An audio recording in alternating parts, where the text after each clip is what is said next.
Okay, so we have the question.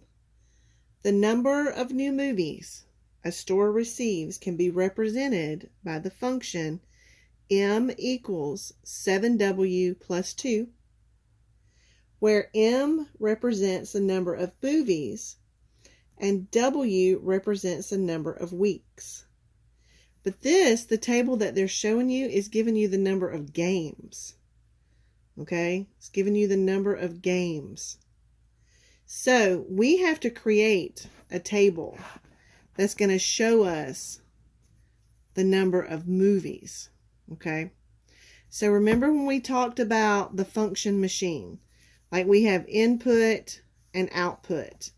So our input is going to be the number of weeks, right? Because we have the equation up here, M equals 7W plus 2. So we have input, which is going to be X, and then output is going to be Y. Hold on, I can't get my camera. Sorry about this. Output is going to equal Y, okay? But in this case, our Y is actually going to be M, okay? And our input is going to be W. So let's look at our equation. M equals 7W plus 2. Okay? So our input is going to be W right here. Our output is going to be M.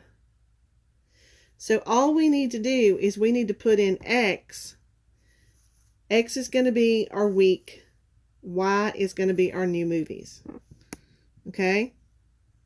So if I use this formula, M equals 7W plus 2.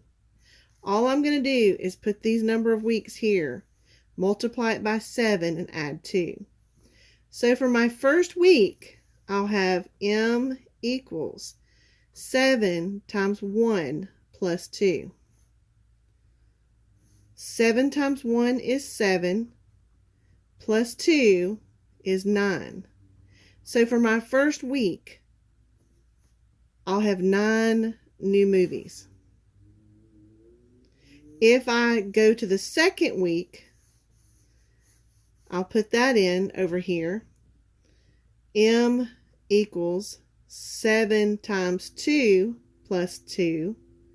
7 times 2 is 14, plus 2 is 16. So for my second week, I'll have 16. Now let's see if I can develop a pattern and see if there's an input pattern. We know that our rate of change each week is going to be 1. So 1 to 2 is 1. 2 to 3 is 1. 3 to 4 is 1.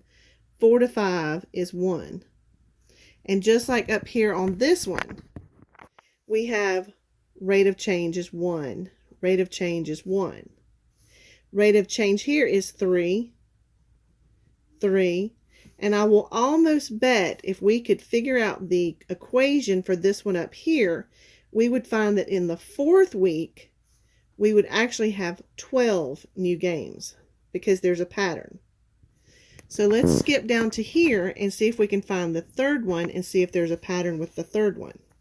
Normally it takes us 2 or 3, at least 3, to see if there's a pattern with our rate of change. So let's do M equals 7 times 3 plus 2.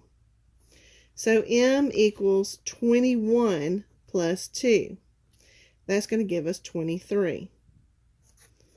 So let's just look and see. So the difference between 16 and 9 is 7. The difference between 23 and 16 is 7. Okay, we've got a pattern here. So for week 4, we can assume, since 23 plus 7 is going to be 30, and in week 5, we'll have 37. 16 minus 9 is 7. 23 minus 16 is 7. 30 minus 23 is 7. And 37 minus 30 is 7. But there's an easier way there's an easier way to determine this without doing all this work. And that's actually going to be what we do on Thursday. So, I hope that helps, and I will upload this to YouTube and get this out to you.